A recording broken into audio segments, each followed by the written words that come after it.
So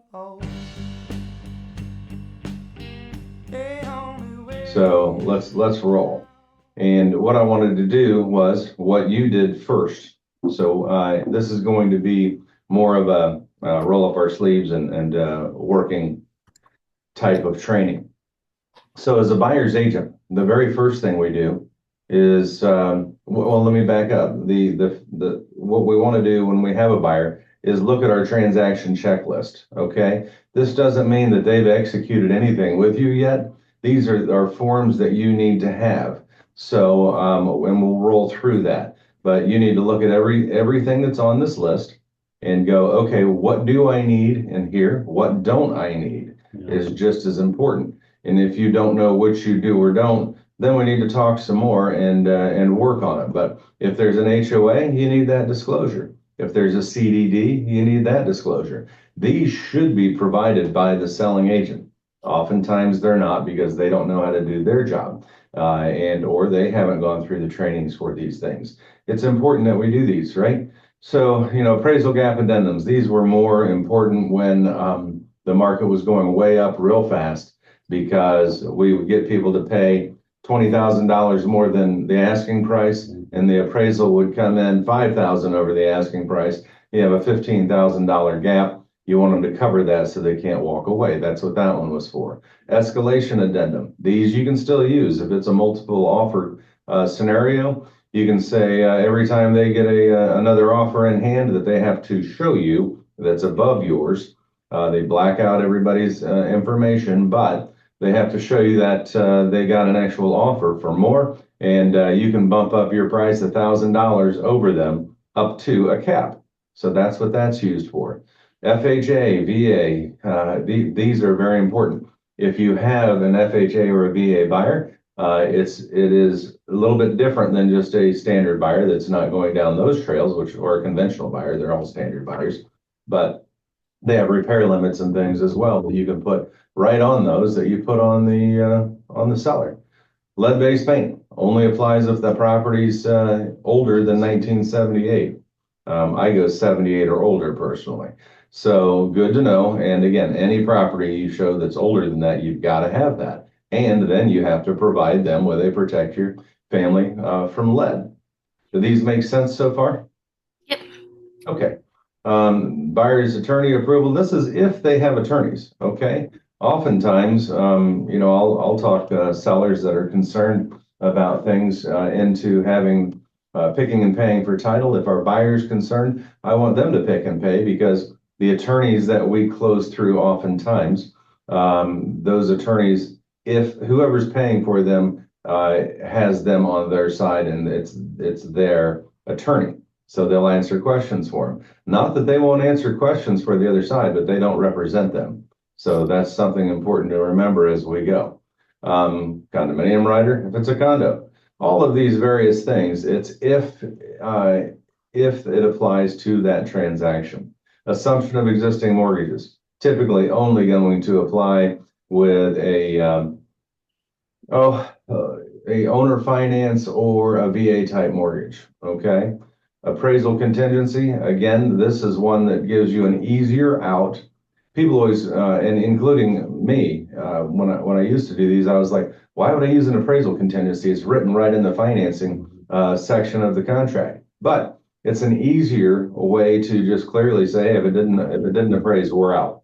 That's that. And so that's what that contingency is for. Same thing with, we wonder, why would we use an as-is addendum when it's an as-is contract? Why would I do that? Well, the attorneys say because it's a clear, you're totally out if you want to be, period, done. So that helps. Short sale approval contingency. These are important if somebody's in foreclosure and going through that process and they're short selling their house. Flood insurance. That's a good one too. But now, of course, we have the flood addendum that has to be provided by the seller. That's a must. So we want to make sure that's in there. Defective drywall, that was it still happens, but it's more rare. That's when we had Chinese drywall when our building here was going crazy, and like here we had a lot of it in Heritage Harbor locally. It was U.S. and Lennar Homes that were having those. and others, but those were the main ones that were somehow stuck with that drywall. It wasn't their fault. They were buying material. So coastal construction control line, obviously it's talking about the coast. It only applies during, certain distances from the coast, which of course everybody out on the islands after these storms can relate to. Insulation disclosure for new residents. These are just things you can use. And then it continues. So, or is it 55 plus? What do we need to use in these? So we need to make sure that we know which of these forms we may or may not use. And it's good to build that ahead of time, okay? So when we build it ahead of time, we've got that in our hands, and we're filling out this client profile. These things kind of go hand in hand. They're not kind of, they go hand in hand. So when you're doing your client profile, this is, you're not profiling them, but yet you are. You're trying to figure out what they want, right? So you're trying to kind of climb inside their head a little bit and understand their thinking of what they're after and, what kind of price range they want to be at. A lot of people really don't care about the target price range. They care about this monthly payment. So you're the one that has to be concerned about what's the target price range. Okay. Now, if we can afford that priced home, what else do we need to consider that would affect their payment?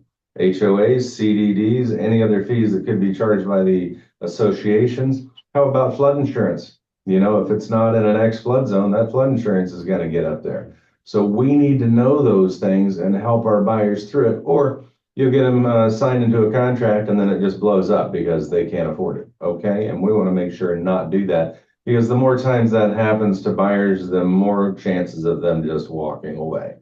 So this is where I wanted to roll into our app files, because this goes into the compensation agreement, which is legal, must have it executed. So let me see if I can manage this without Leah being here too. Oh yeah, let's see. I have my app files open. Oh my gosh, look at that. All right, so come back. So on this one, all right, why won't the top bar go away? No. All right, I give. It'll disappear, I think. Yeah, so anyway, on this, what I wanted to do was say, okay, we're working on these processes. Where do we look? What do we do? Go to print blank forms. And I think that you played in app files enough to see this, but we just print blank forms. So, but that's not the first thing we do, is it? That's where you'll find these things. But what we need to do is say, hey, I'm going to search my app files. Is this going to be a new buyer, an old buyer? Oh, I couldn't see what I was doing. Let me see if I can move that out of my way. How about new app file? So we go into here and we say, what's our buyer's name? That's a new buyer. File type. This depends. What are they? Is it a new lead? I think so. We'll work with a new lead. And actually, this is, of course, the practice lead is probably going to go to dad. But here's where you put in your name. And here's where it gets interesting. Because if we don't do these things, it doesn't auto-populate. And we want to make sure we do this, and it's for ourselves. So it's either you found it, the office provided it, Zillow, wherever it came from. We'll call this one found by agent. Lead type, agent generated. It's okay to roll through each of these things, and actually you should. Referral type. It's always nice to know, where did it come from? Let's just say Josh, whatever. Seller name, don't know yet, right? Transaction type, we can know this one. Yeah, this one's going to be residential. And you can make other notes if you would choose to. But here's where, of course, I've got to say who has access. You're not going to see all this. All right, but now we're going to create an app file. And boom, there it is. But the first thing you should do is come over here. File information, right? Because you don't know anything about them right now. Wonder why it's not kicking me and showing me. All right, well, over here is where I want to put in about the buyer, and that's what it should be showing us. But for some reason it's not. So I'm going to just go to master buyer template, right?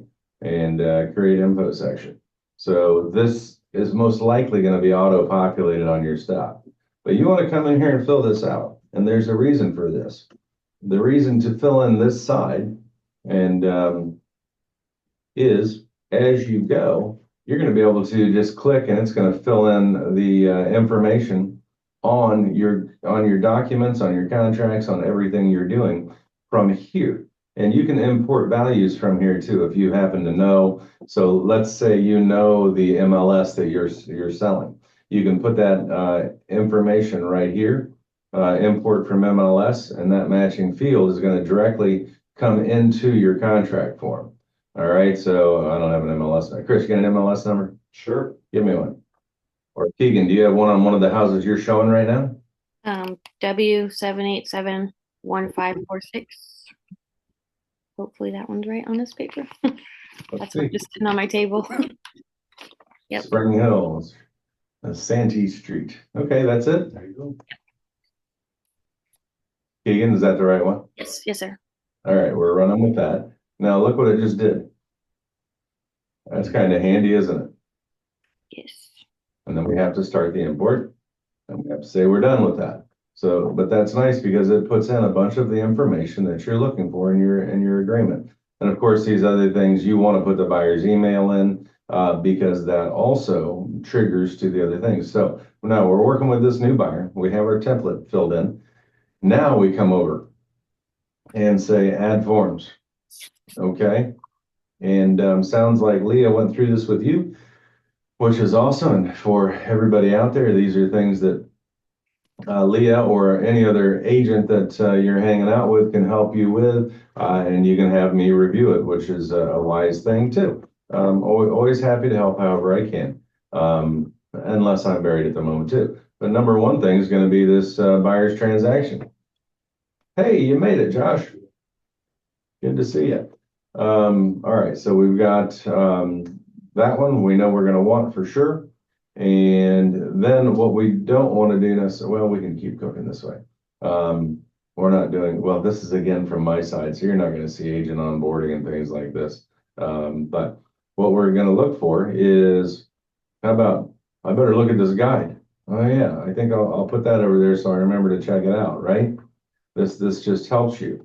But as you have your checklist printed off beside you first, you'll know which to use. There's all these scripts that we've talked about reviewing, and everything is going to be in this app files. If it's not, let us know what you don't think you can find in here. If we can't find it, we're going to add it. How about a compensation agreement? Well, that's pretty friggin' important considering you can't show them a property without it, or you're breaking the law, and our E&O insurance won't cover you, which is errors and omissions insurance. Without that and without our disclosure, you don't, so our standard disclosure, you are not going to be covered by our errors and omissions insurance, which means if you have a problem and your deal flops, somebody sues you, you're negligent and you're on your own. E&O won't cover you. And we want errors and insurance.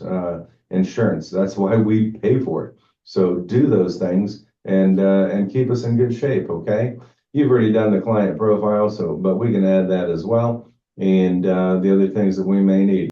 The only thing I would say with the compensation agreement is if you send it to somebody through app files, which is going to temper, it's going to be the way you do it 9 times out of 10, unless you're like me and print it off and bring it to the showing because you're going to show them a property. If you do it through app files, be sure to review it with them. Let them know the costs and how it works and how long the term is for. We don't want somebody to think that this is only applicable to one property if they, in reality, you want to work with them for a year and help them buy a property. You want to be their sole agent. That's the goal. Let them know that when you're doing this. If they don't agree to that, you can still show them that one property, but then you have to make a business decision on do I keep working with them or not. Come on in. You're fine. We're rolling through this, and we already said had some. this is going to be a workshop kind of thing, and it was a workshop just getting into Zoom this morning, properly getting mics working. So one of those things. So now that we've done that, we know what we're looking for, and now we're going to look into. All right, we're doing a contract. What kind of contract? If you don't know the difference in the contracts, for goodness sakes, please read them. Makes a huge difference. As is, these aren't two totally different as is contracts, but what it is one auto balances and the other one doesn't. I prefer the one that doesn't because I like to use the word balance when it's at the end of the contract. So this is as is, which is very commonly used right now. However, this one is still very valid and an effective contract. It's a standard. It's the oldest kind of contract that we have around here, residential contract for sale and purchase. And what that one does is really kind of binds everybody into or ties everybody into the contract. Once the purchase offer is presented, executed, it's a contract, right? So it binds everybody into that more with the fact that if the buyer has inspections, which you want to encourage, and there's more to be done than you thought, and the buyer goes, "Hey, I want out." It's like, okay, but now remember, we reviewed this. The seller has the right to fix these things, and you're still in contract. Okay, and a lot of sellers want to stay in contract, so that's a good one to use. It's a good contract to use. It also has built-in repair limits. That helps. Then if it goes beyond those repair limits is where the seller can opt to go ahead and take care of those repairs and stay in contract, or the seller can pull back. Okay. This one, the reason a lot of people like this, and again, I'm going to include this because it's being used more often right now. This gives the people the right to walk away based on their sole discretion. That's the big thing with that. But now, a seller may say, "Hey, it's as is." It is literally as is, and if you go back to them after the fact with a big repair list, they may go, "Hey, we signed an as-is contract, and it's as is." And at that point, you can go, "Okay, it's as is, but we didn't know about these things, and these things need to be completed for us to get financing in place." So with that in mind, let's just say that it's an FHA or a VA buyer. We're going to include that. And it's important because this has other outs as well. And at the 11th hour, if it's a VA, they're going to be sending you other things that have to be executed by them. That also gives the buyer just the right to bail if the home doesn't appraise and things like that. Okay, so there's that. And then here's the other one. This is when you're heading into contract. You've already talked to the other agent, and you know that there is going to be a credit related to the buyer broker commission, or with respect to buyer broker compensation. FF is pretty much the standard one you're going to use on that, but it's saying that, hey, here's what the seller is going to pay me, because you already talked to that buyer or the selling agent prior to getting involved in this, okay?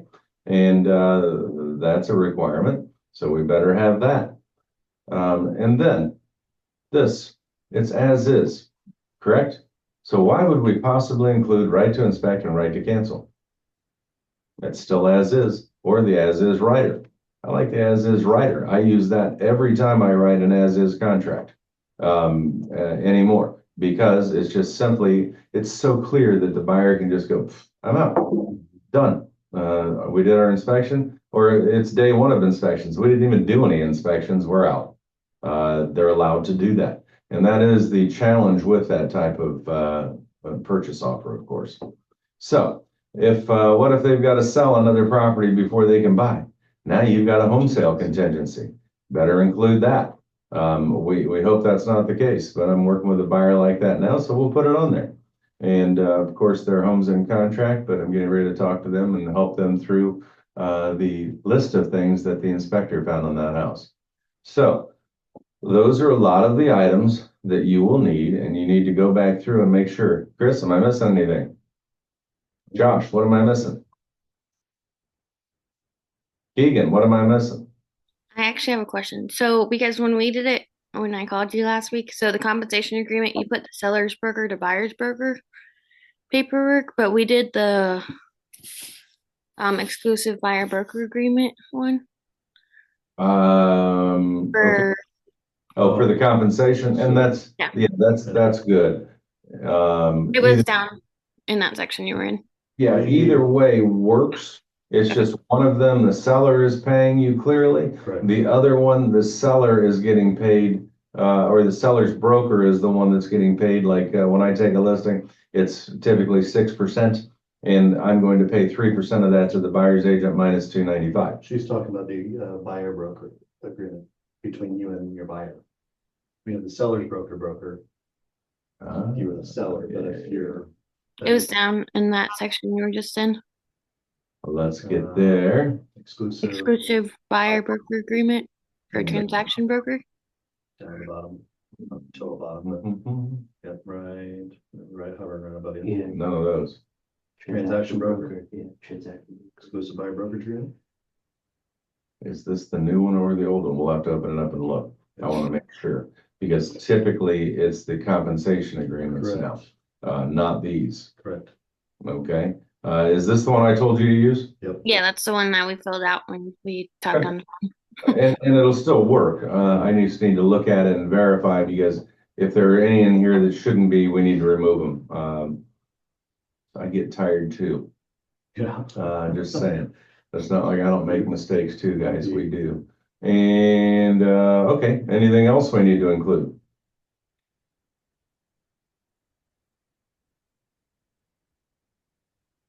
So what I'll do when I put this together is I will do this, and here it's going to merge 12 forms, right?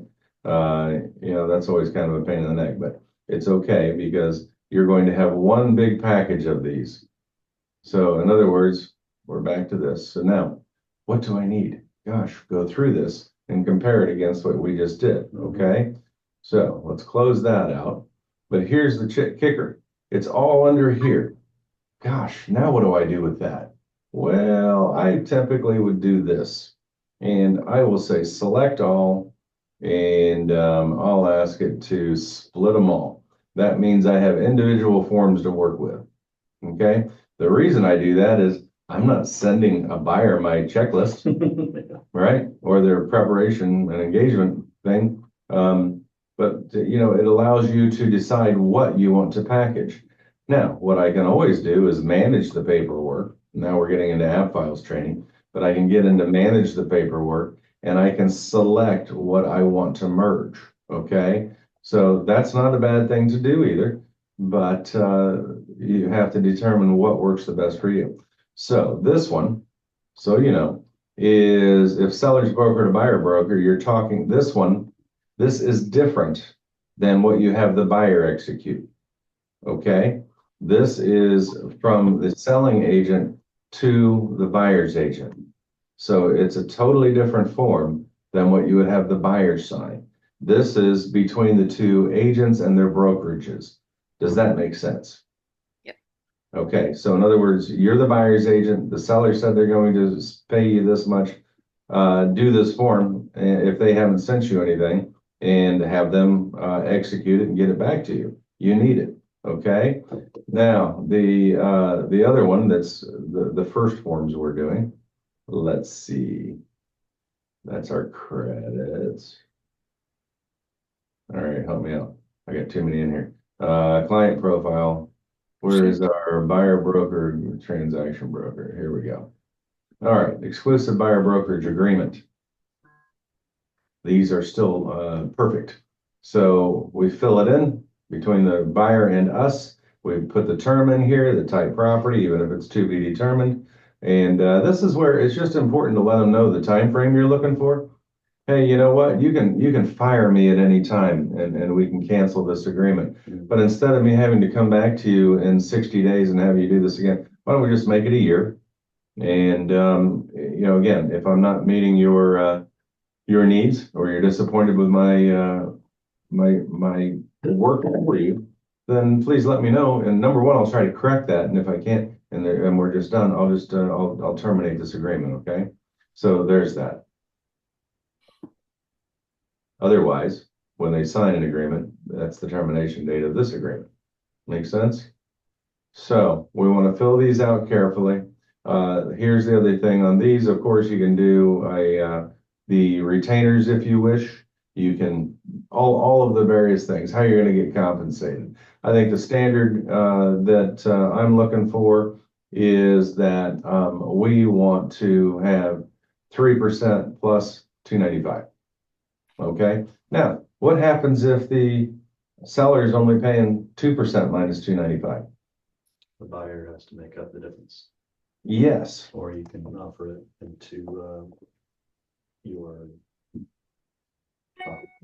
You can renegotiate it. Thank you.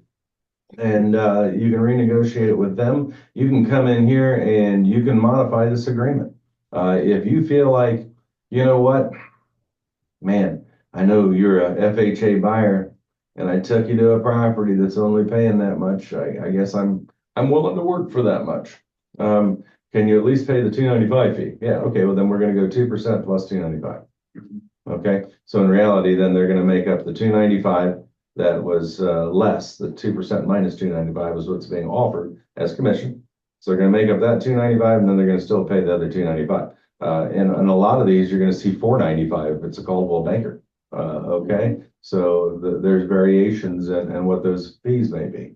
So you want to do that and make sure that you filled it out. If anybody has any questions, you just put dashes through these or something so that they know that they're only looking at the ones that you filled out. Okay, including additional fees. You can just put NA, no problem, right? Protection period. This says 30 days. You know, I think 30 days is not long enough. I want at least 90 days as a protection period because there are buyers that will take advantage of you and you'll show them a property they really want. They want it for less. They can't get it negotiated with all the fees involved and somebody mentions that. They back out of that. They terminate the agreement with you, and 31 days later, they go back to that seller and go, you know what? I still want this property. Why don't you just sell it to me directly? Nothing stops them, and you don't get paid. Now, if it has 90 days, you get paid. Oftentimes, I put 180 days in there.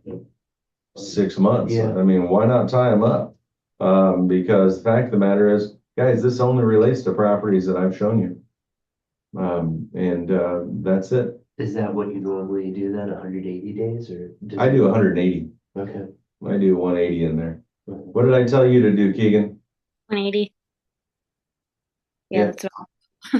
Okay, it's just to protect you. Yeah. Conditional termination. This is not a bad idea though. If somebody decides they want to can you, you can put $500 in here. And let them know that, and that it's just paying for your fuel and things like that. Yeah. If you put 0, you're getting 0. And I think that it's smart to put something in there, even if it's $250, because you're spending your time and money helping these folks. Yeah. And if they're not happy with you and they want to terminate the agreement, you know, broker may void the conditional termination and customer will pay the stated fee compensation. Guess what?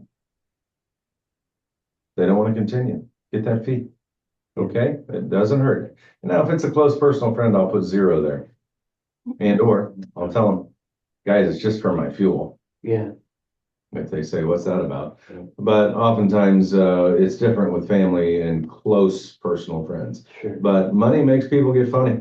And I've seen close personal friends do things you wouldn't think they would do in these situations. And it's very sad, but it happens. Okay. Everybody has to execute this. Okay. And that would mean both buyers, if there are 2, and this could be me or the authorized associate, which would be you. Okay. And then when it comes down to here, yes, I'm signing, you're signing, they're signing. I'm the last one to sign. Okay. I want everybody else to sign first before I sign it. And I review it and go, yep, I'll agree to that for you. And you're not getting beat up, you're in good shape. Okay. Then this just is highlighted. Broker commissions are not set by law, fully negotiable. And because of that one line that's been on everything that we've always done, they came with all these new stupid laws that don't make any sense. Yeah. You know, but now we actually have an opportunity to get paid more because it's illegal to show property without having this form completed, right? Yep. Okay. So again, I'm just trying to go more step by step so you guys get a feel for how this transaction runs. Why would you use a buyer's guide? How many of us research our buyers? How silly is it to work with a buyer and not at least Google them? Facebook. Yeah, right. Facebook them because, you know, lost my house last year. It went into foreclosure. They can't buy a house unless they're paying cash somehow. They wouldn't have lost their other house if they had. Yeah. You know, I'm going through a divorce. Okay, do you not realize probably half your money's gone? Yeah. That's why people kid around with the joke, it's cheaper to keep them, you know? Mhm. Discuss how loan payments work. These are important, guys. If people are getting money from a family member to make their down payment, they're gonna have to have a gift letter. Why wouldn't you head that off ahead of time? Yep. Don't surprise them. Yep. Write that gift letter right now with that, and that they're willing to do it. Otherwise, might come time to actually step it up and have to come up with that gift money. And the friend or family member might go, oh man, I wanted to do that for you, but I don't have it now. Sorry, my wife wanted a new car. Whatever it may be, okay? I didn't know property taxes were every year, you know, whatever it is. Yeah, yeah. Okay, it happens. And how about discussing homestead exemption portability? If folks are from Florida, you can transfer that homestead over, and there's a percentage of it that's portable. Of course, it really only applies if the property they're buying is worth more than what they're leaving. I have not seen it be effective the other way around. Anybody see anything other than that? Right. Discuss the type of loans that are available. You know, why would this be important to share with people? Why would you want somebody to consider a USDA over FHA? Opportunity to actually.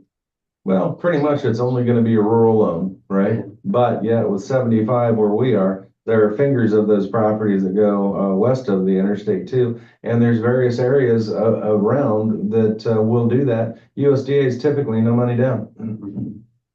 Yeah. Or a lower down payment. Yeah. If they're buying a new home and go USDA, they have to put $2,500 down typically instead of 10% or 5%, whatever it may be, or $5,000. I mean, you never know with the builders; those are going to vary, right? But it's good to know. How about why would somebody want an adjustable rate? How about they're an investor and they're not going to own the home for long? The adjustable rate has a lower rate and it will adjust as the market fluctuates. They're going, I'm good with that. I'm not going to have it for long. It's way better than me signing into a standard conventional loan and paying more money. Yeah. Right? Hard money loans. These are important too. Typically for investors.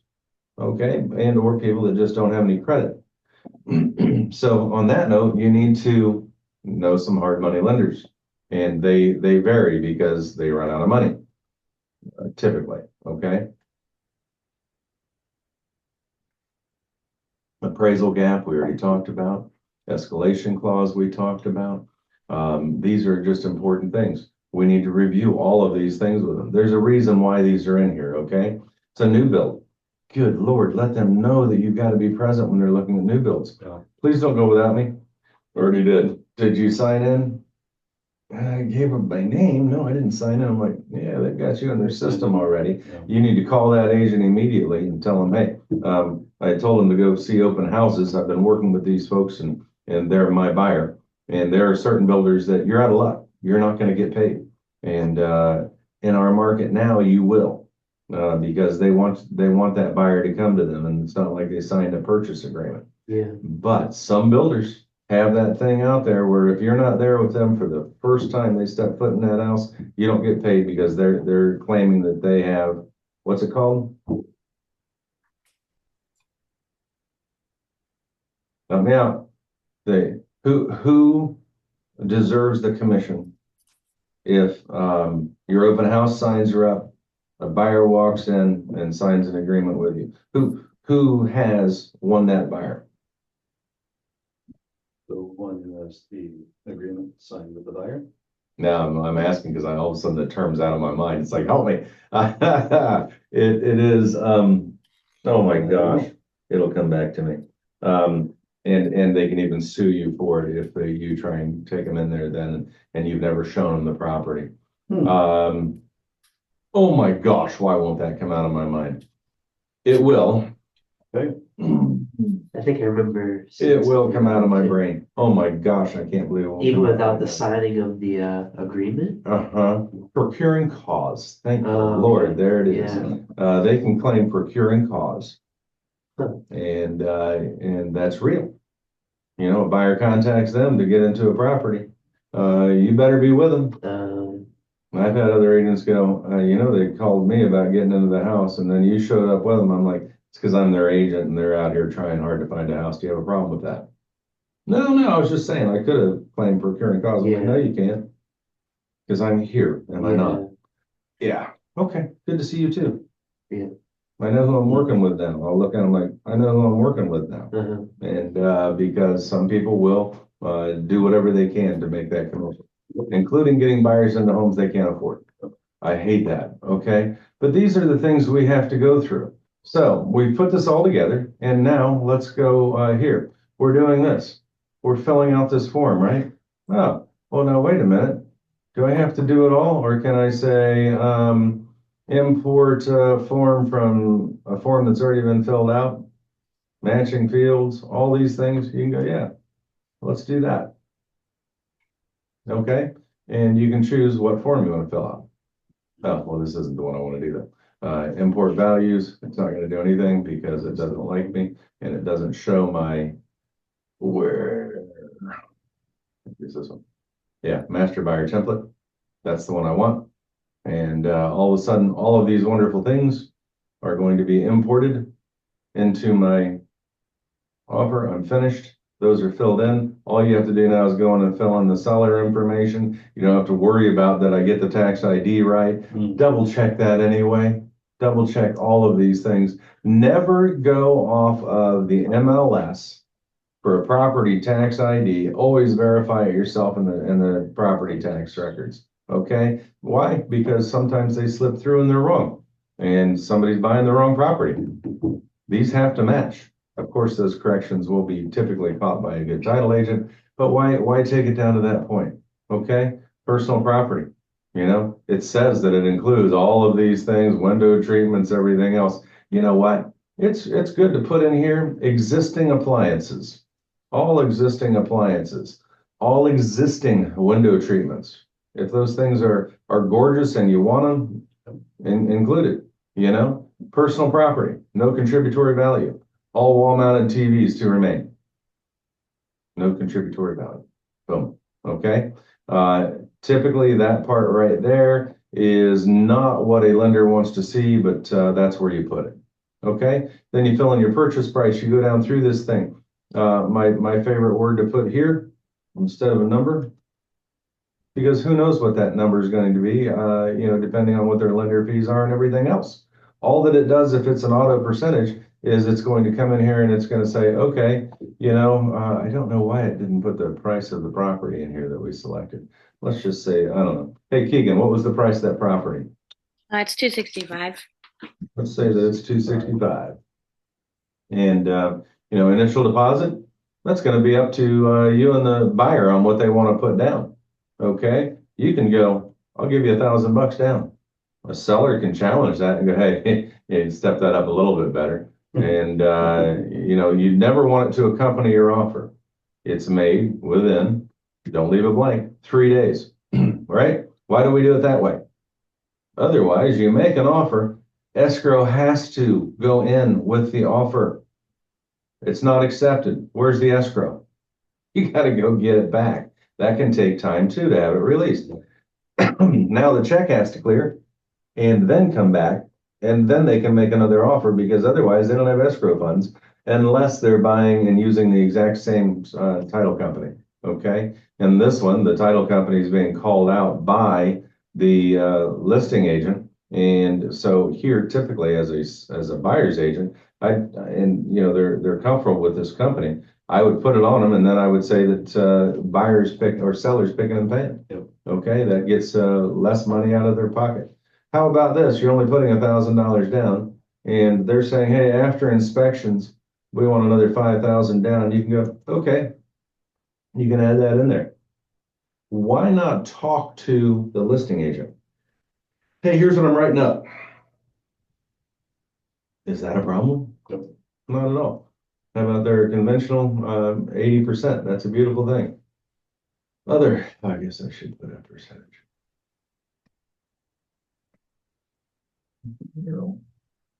Okay.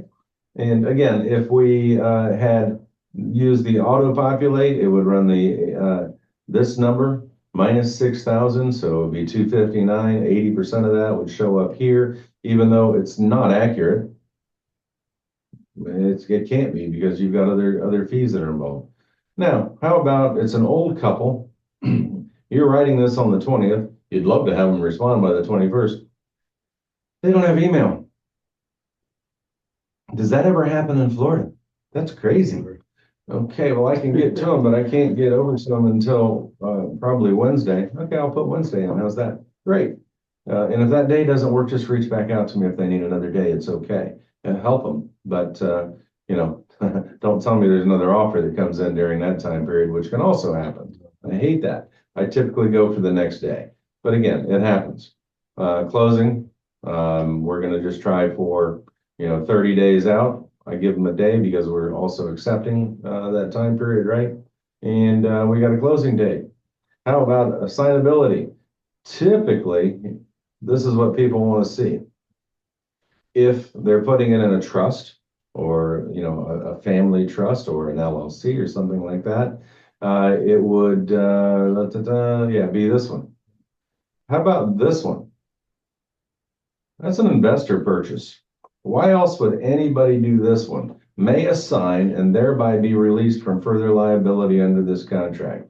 Only an investor is typically going to ask you to do such a thing because they're hoping to make money on the paper in between. Okay, and then you have to spell out the financing contingencies. We already said it was FHA and things like that. Okay, I'm not going to do every bit of this contract, but we could. But if you look in our trainings, look for the as-is contract, and we have them being filled out there. So it helps. And the other thing that helps is just, hey, can you send me over a copy of one that's filled out and just blank out the buyers and sellers names? Sure, it helps. Okay, but everyone's going to be a little bit different, guys. There's the thing to remember. Everyone's going to have its own caveats. Home warranty. I don't know. My buyer really wants one, can't afford it. Fine, we'll put it on the seller. And how much? There's $750 for a really good one. Why not put it on them? And how about this? We already said that the seller picked the title company, so let's let them. And that, guys, when you are selling real estate, you better have something like this with you. They're available here in the office. This is rate cards. What's it cost to close? Well, if we're at 265,000, 260 is 1,375, 270 is 1,425. So it's $1,400, right? And that's how much money that the buyer just saved by not paying their own title. Now, they have a loan, so they're going to be paying the second title insurance because there are two title insurances, right?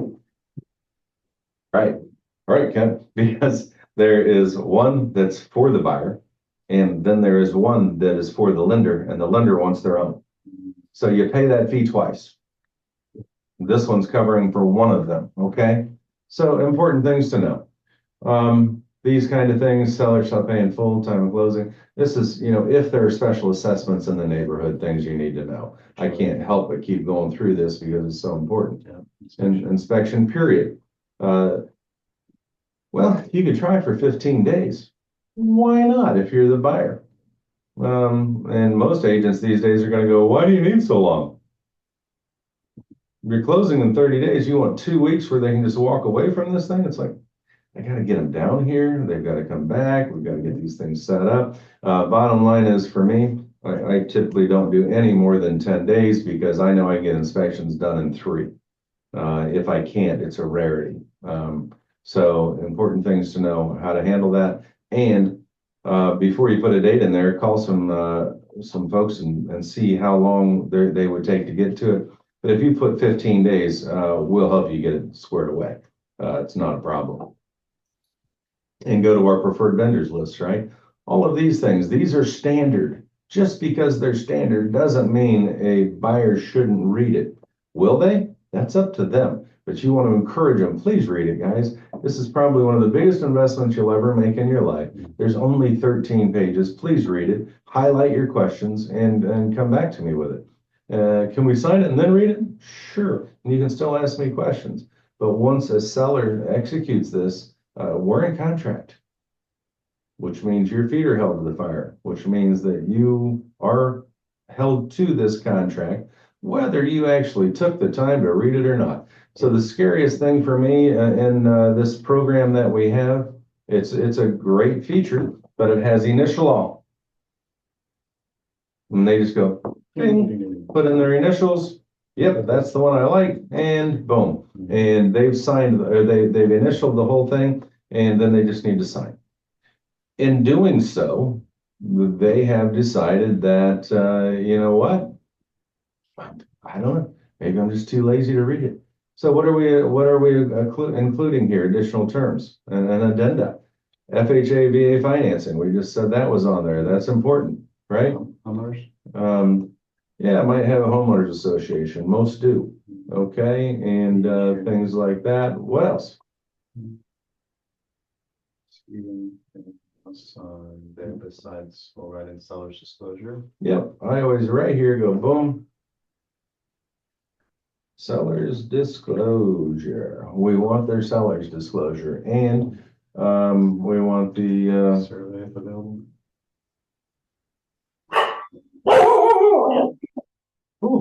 seller's flood addendum. Scared the crap out of me. There you go. Oh man, Kai does that to me. He makes me jump out of my skin. And you know, I agree. Sorry. Yep, if available, otherwise you're telling the seller that they're buying the survey. A lot of folks will balk or I didn't read it that way. It's like, okay, so I always say if available because otherwise it's only fair. Otherwise it should be in additional terms if you want the seller to pay for more things. But right here, what's the other thing you could put in here? Seller credit buyer. 3%, 4%, depending on whatever it is.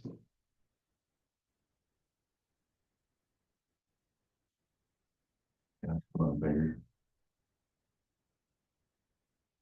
Oh gosh. Closing costs. And Yeah, that's what I'm trying to put things. right now, a lot of it's buy down, right, too, Yeah, or rate buy down. which can be considered a prepaid. Okay, but we want to include that if we're going to try and get some funds back for the buyer. Guess what the buyer's closing costs are? Us. Again, that seller was only paying 2% before you concede your commission. Guys, I'm going to try and get this for you and more. Okay, awesome. Right? Don't renegotiate too soon. Yep. And then we say save changes, we like it, we're done. And then we need to go through all of the other forms we have that we would attach to this. So then what I would do, of course, is I would come back here and close that, but I would definitely come into here and I would say manage paperwork. What actually goes with this? Well, it starts with the as-is contract. So that's the first one we want to click. Oh, I didn't put merge, did I? Merge paperwork. It'll ask me to pick. So the first one I'm going to pick is the as-is contract. Why is it showing it like? Why is it popping like that? Why am I? So that's because it's that way. Oh. Okay, I guess you can drop and drag here. We'll do that. Hello.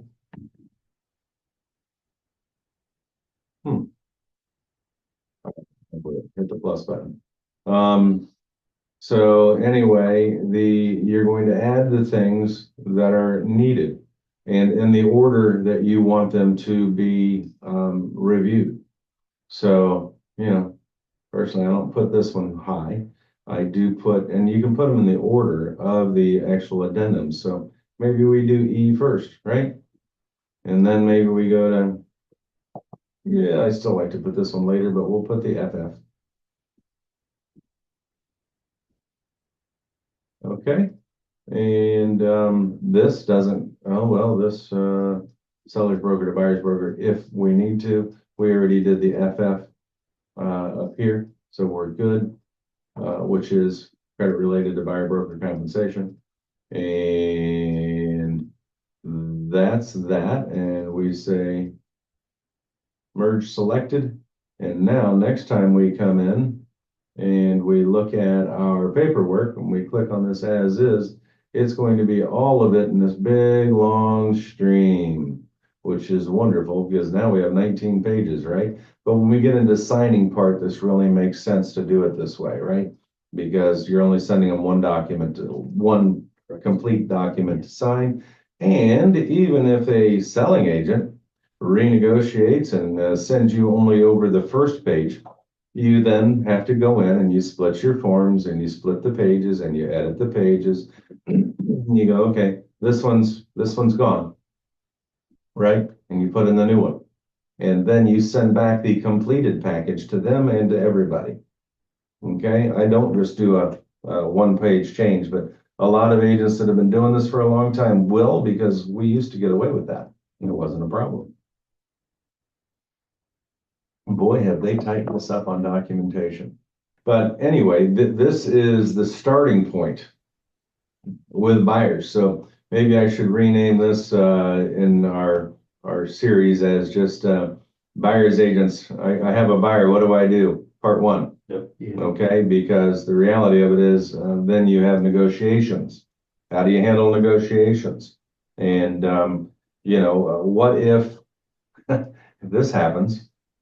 What if you send it over to them and you didn't fill some things in like this? What if they say a company's offer and they can change things? Excuse me. Don't let them. No contributory value. What if they delete? Compare them, guys. Just because you get it back, don't go, yes, I got a contract. Because even if that agent didn't do this part down here that I'm going to, I got page 11. Shoot. Well, all right. Well, we'll go to page 11. Even if the buyer's agent didn't check this one, and typically here, if this is my seller, I'll even have them initial here. Okay, they can execute and sign everything, but they initial there, because now it could be a binding contract if the buyer just accepts everything that we sent back. Mm-hmm. Some agents will send this through and go, hey, we have a deal. It's horrible. Will people do it? Yeah. Is it intentional or unintentional? I have no idea. I always go with the, hey, I see that this is actually a counter offer. I'm sorry, I didn't realize we were doing a counter offer. And now I got to take it back to my buyer and see if we're actually going to get a contract together or not. Oh, no, it was just the terms. Yeah, he changed the offer. So, people can do that. I mean, what if they just come in and say, hey, I want a closing within 2 weeks or 45 days. They push it out further. The buyer in the meanwhile is in a rental that now they've got to pay another month's rent because they have nowhere to go. Things to consider, okay? So this is the end of phase one of how do we handle a buyer and where do we start? We have a buyer. What's next? These are important things to go through, guys, okay? And we'll continue this because I think that it helps draw everybody's mind in the right directions, and we all help each other not miss things. I count up all my mistakes, pencils gripping tighter,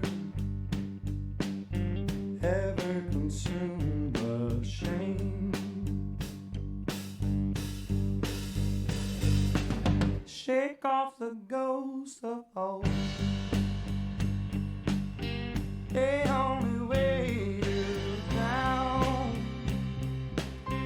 Redemption's a long road. Better start walking now. Folks tend to judge my name.